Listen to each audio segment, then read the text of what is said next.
एक पल के लिए रुकिए। कुछ भी करने से पहले बस एक पल के लिए रुकिए और अपनी दिमाग के अंदर चल रही उस आवाज़ को सुनिए। वही आवाज़ जो अभी भी बोल रही है, जो यह आकलन कर रही है कि मैं क्या कर रहा हूँ।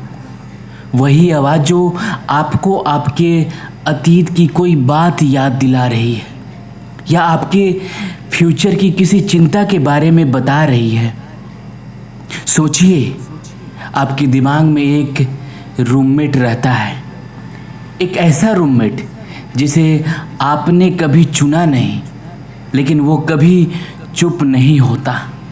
वो सुबह आपके साथ उठता है, रात को आपके साथ सोता है और कभी कभी तो आपको सोने भी नहीं देता। वो लगातार कमेंट्री करता है, जज करता है, शिकायत करता है, तुलना करता है, चिंता करता है। वो आपको अतीत में ले जाता है, तुम्हें वैसा नहीं करना चाहिए था, अगर तुमने वैसा किया तो आज लाइफ कुछ और होती, उसने मेरे साथ बहुत गलत किया। वो आपको पछतावे और कड़वाहट का एक जेल में कैद रखता है, या फिर वो आपको भविष्य में धकेल देता है। क्या होगा अगर मैं फेल हो गया? मुझे वो चीज़ हासिल करनी है, तभी मैं खुश होऊंगा। क्यों लोग मुझे पसंद करेंगे? वो आपको चिंता और डर के अंतहीन कोहरे में भटकाता रहता है। यह रूममेट, यह अंतहीन आवाज़ आपको जीवन में हर जगह ले जाती है, सिवाय उस एक जगह के जहाँ जीवन असल में मौजूद है, यहाँ और अभी, हियर एंड नाउ। क्या आपने कभी सोचा है कि हमारी सारी पीड़ा, सारी चिंता, सारा तनाव कहाँ से आता है? यह उस एक आवाज़ के साथ खुद को पूरी तरह से जोड़ लेने से आता है। हम भूल जाते हैं कि हम उस आवाज़ को सुन रहे हैं और हम मान लेते हैं कि हम वही हैं जो वो आवाज़ है। लेकिन क्या हो अगर मैं कहूँ कि आप वो आवाज़ नहीं हैं? क्या हो अगर मैं कहूँ उस आवाज़ के पीछे एक गहरा सन्नाटा, एक गहरी शांति है जो आपका असली स्वरूप है? क्या हो अगर मैं कहूँ कि इस मानसिक जेल से बाहर निकलने का एक दरवाज़ा है, और वो दरवाज़ा कोई फ्यूचर में नहीं बल्कि ठीक अभी इसी पल में मौजूद है। आज हम उस दरवाजे को खोलने वाले हैं। हम उस आवाज़ के पार जाना सीखेंगे। इस यात्रा में हमारे गाइड होंगे एक ऐसे आध्यात्मिक गुरु जिनका ज्ञान किसी परंपरा या धर्म से नहीं बल्कि उनके अपने गहरे व्यक्तिगत परिवर्तन से जन्मा है।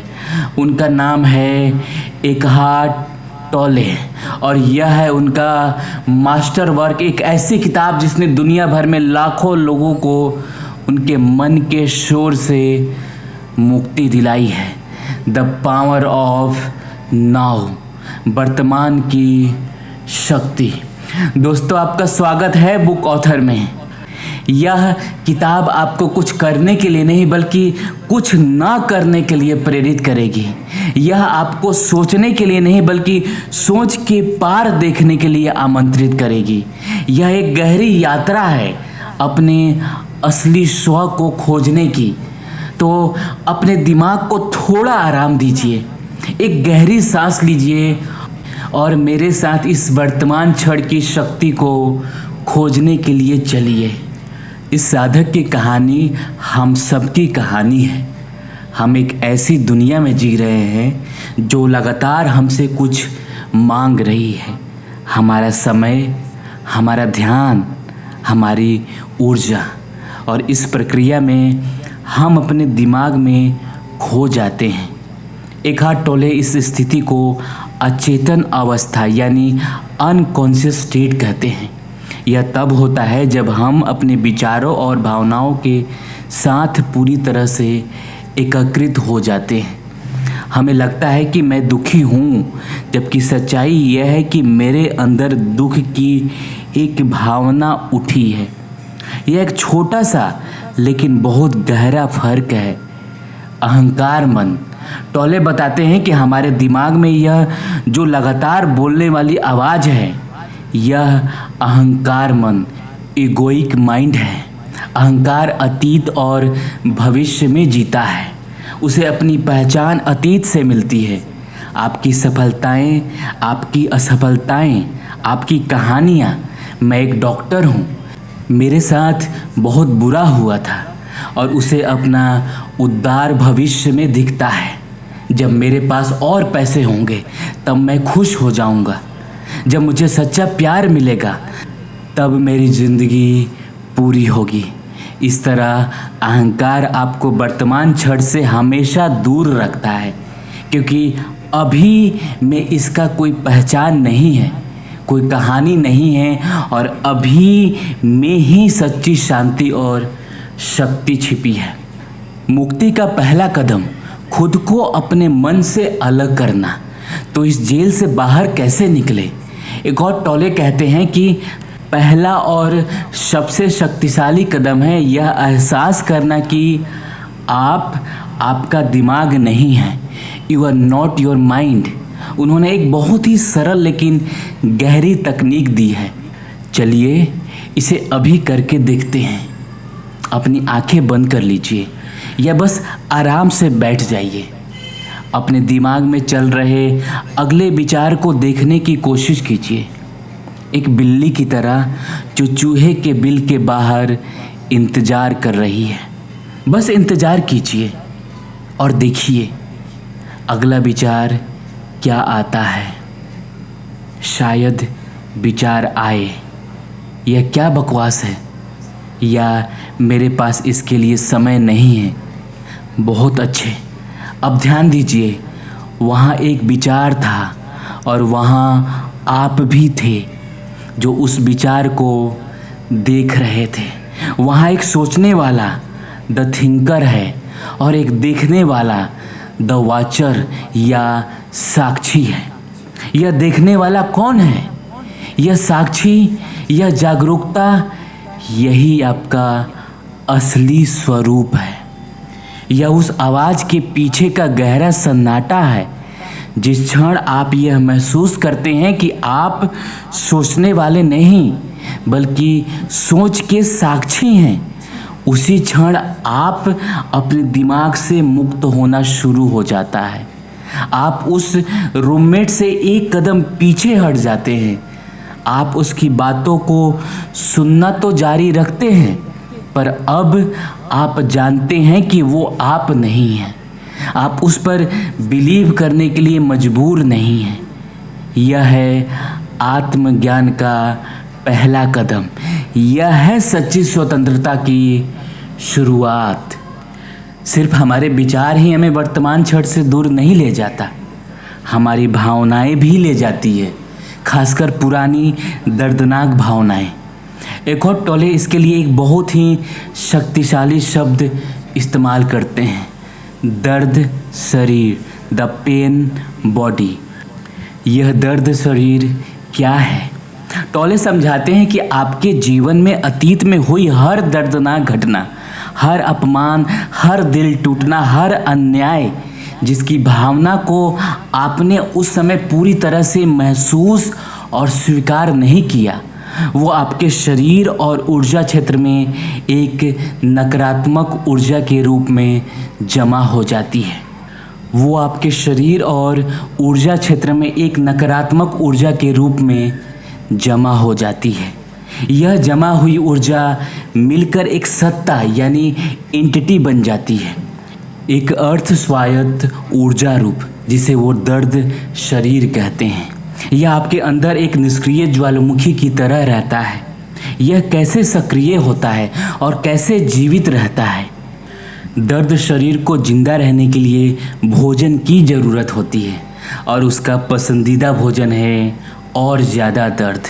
इसलिए जब ये निष्क्रिय अवस्था से सक्रिय होता है तो यह आपके दिमाग पर कब्जा कर लेता है।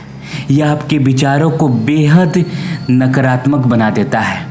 यह आपके व्यवहार को ऐसा बना देता है कि आप दूसरों के साथ लड़ाई करें, ड्रामा पैदा करें या खुद को दुखी करें, ताकि उसे और ज़्यादा दर्दनाक भावनाएं खाने को मिले। जब आपका दर्द शरीर सक्रिय होता है तो आप एक अलग इंसान बन जाते हैं। एक छोटी सी बात पर आपकी प्रतिक्रिया बहुत ज़्यादा होती है। आप अपने पार्टनर पर बेवजह चिल्लाते हैं, आप सड़क पर किसी से लड़ पड़ते हैं। बाद में जब आप शांत होते हैं तो आपको समझ नहीं आता कि आपने ऐसा क्यों किया। वो आपने नहीं किया था, वो आपके दर्द शरीर ने किया था। दर्द शरीर से मुक्ति कैसे पाएं? आप उससे लड़ नहीं सकते क्योंकि लड़ने से उससे और ऊर्जा मिलती है। आप उसे दबा नहीं सकते क्योंकि वो और मजबूत होकर वापस आएगा। उससे मुक्त होने का एकमात्र तरीका है जागरूकता की रोशनी। अगली बार जब आपको अपने अंदर एक तीव्र नकारात्मक भावना जैसे गुस्सा, गहरी उदासी या जलन का उभार महसूस हो तो तुरंत जागरूक हो जाइए। पहचाने कैसे? अपने अंदर कहें, ओह मेरा दर्द शरीर जाग गया है। उसे भावना न बनने दे। उस भावना को अपने दिमाग में एक कहानी मत बनाने दीजिए। उसने मेरे साथ ऐसा किया इसलिए मुझे गुस्सा आ रहा है। यह कहानी दर्द शरीर को भोजन देती है। उसे महसूस करें। कहानी बनाने की बजाय अपना ध्यान सीधे अपने शरीर में उस भावना की ऊर्जा पर ले जाएं। छाती में भारीपन, पेट में जलन, गले में गांठ, बस उस ऊर्जा को महसूस करें बिना उसे अच्छा या बुरा कहें। साक्षी बने। आप उस ऊर्जा के साक्षी बन जाए। आप उसे अपनी जागरूकता की रोशनी से नहला दें। जब आप ऐसा करते हैं तो आप दर्द शरीर से अपनी पहचान तोड़ देते हैं। आप उसे भोजन देना बंद कर देते हैं और जिस चीज़ को भोजन नहीं मिलता वो धीरे धीरे कमज़ोर होकर ख़त्म हो जाता है। यह आपके अतीत की परछाई से आज़ाद होने का तरीका है। तो हम अपने दिमाग और अपने दर्द शरीर से पहचान तोड़कर जाएं कहाँ? जवाब है अभी में, इनटू द नाउ। एक और टोले घड़ी के समय यानी क्लॉक टाइम और मनोवैज्ञानिक समय यानी साइकोलॉजिकल टाइम के बीच फ़र्क बताते हैं। घड़ी का समय व्यवहारिक है। हमें अपॉइंटमेंट के लिए, भविष्य की योजना बनाने के लिए इसकी ज़रूरत है। मनोवैज्ञानिक समय एक बीमारी है। यह अतीत में पछतावा, कड़वाहट और भविष्य में चिंता, तनाव जीने की एक मानसिक लत है। हमारी सारी समस्याएं मनोवैज्ञानिक समय में मौजूद होती है। क्या आपके पास अभी इसी क्षण में कोई समस्या है? इस सांस में नहीं। समस्याएं तब पैदा होती हैं जब आपका दिमाग कहता है कल मुझे यह करना है, यह कल मेरे साथ यह हुआ था। टोले हमें अभी में प्रवेश करने के लिए कुछ बहुत ही सरल और व्यवहारिक पोर्टल्स या दरवाजे देते हैं। पोर्टल 1, अपनी इंद्रियों का उपयोग करें। Using your senses. आपका दिमाग आपको अतीत या भविष्य में ले जा सकता है, लेकिन आपका शरीर हमेशा अभी में होता है। जब भी आप अपने दिमाग में खोया हुआ महसूस करें, तुरंत अपनी ध्यान अपनी इंद्रिया पर ले आएं। सुने, अभी आपके चारों ओर क्या आवाज़ है? ट्रैफिक का शोर, पंखे की आवाज़, चिड़िया का चहचहाना, बिना उन्हें अच्छा या बुरा कहें, बस उसे सुने। देखें, अपने सामने किसी भी चीज़ को देखें। एक पेन, एक फूल, एक दीवार, उसे ऐसे देखें जैसे आप उसे पहली बार देख रहे हैं, बिना उसे कोई नाम दिए। उसका रंग, उसके आकार, उसकी बनावट को देखें। महसूस करें। अपने शरीर में हवा के स्पर्श को महसूस करें। अपने पैरों के नीचे की ज़मीन को महसूस करें। यह आपको तुरंत आपके दिमाग से निकालकर वर्तमान क्षण में ले आता है। पोर्टल 2, अपने आंतरिक शरीर पर ध्यान दें, focusing on your inner body. अपनी आंखें बंद करें और अपना ध्यान अपने हाथों के अंदर ले जाएं। क्या आप अपने हाथों के अंदर एक हल्की सी झंझनाहट, एक जीवन ऊर्जा महसूस कर सकते हैं? अब यही ध्यान अपने पैरों पर ले जाएं। अपने पूरे शरीर में इस जीवन ऊर्जा को महसूस करें। यह आपको आपके शरीर में और अभी में गहराई से स्थापित कर देता है। पोर्टल 3, वर्तमान क्षण को स्वीकार करें, एक्सेप्टेंस एंड सरेंडर। यह सबसे गहरा और सबसे परिवर्तनकारी पोर्टल है। टोले इसे समर्पण कहते हैं, सरेंडर कहते हैं। समर्पण का मतलब हार मान लेना या निष्क्रिय हो जाना नहीं है। इसका मतलब है इस पल की हकीकत के साथ बहस न करना। हम अक्सर इस बात से दुखी रहते हैं कि चीज़ें वैसी क्यों नहीं हैं जैसी उन्हें होनी चाहिए। बारिश क्यों हो रही है, ट्रैफिक क्यों है, मेरे साथ ऐसा क्यों हुआ। यह इस पल की हकीकत के खिलाफ एक आंतरिक प्रतिरोध है और यही प्रतिरोध दुख पैदा करता है। समर्पण का मतलब है इस पल को पूरी तरह से स्वीकार करना, जैसे कि आपने इसे खुद चुना है। Whatever the present moment contains, accept it as if you had chosen it। जब आप ट्रैफिक में फंसे हो तो गुस्सा करने की बजाय उस पल को स्वीकार करें। शायद यह आपको शांत रहने का, कुछ सुनने का या बस अपनी सांसों पर ध्यान देने का मौका दे रहा है। जब आप इस पल के दोस्त बन जाते हैं तो पूरी कायनात आपकी दोस्त बन जाती है। जब आप अभी में मीन्स नाउ में जीना शुरू करते हैं तो आपकी लाइफ का हर पहलू चेंज होना शुरू हो जाता है।